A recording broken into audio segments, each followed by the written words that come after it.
कहो गौतम को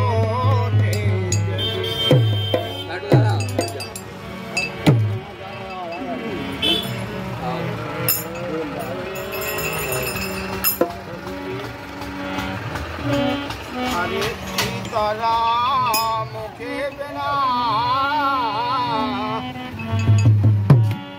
राजा राम के बिना जीवन है अधूरो घर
का प्याला मंगन तो हो के हसमीरा पी गई रे सीता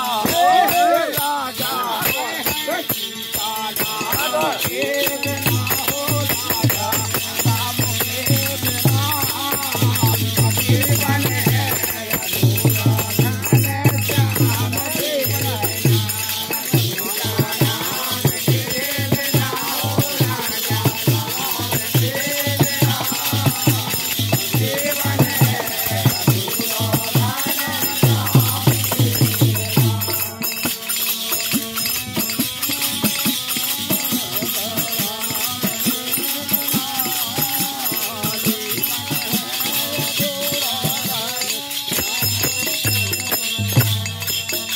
अरे ले बस देव चले गोपाल गाँव के बस देव की भाई ले बस देव चले गोपाल गाँव के बस देव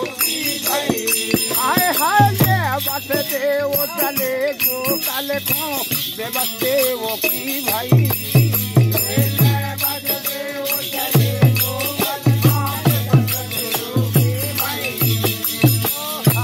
ऊपर पार पूतना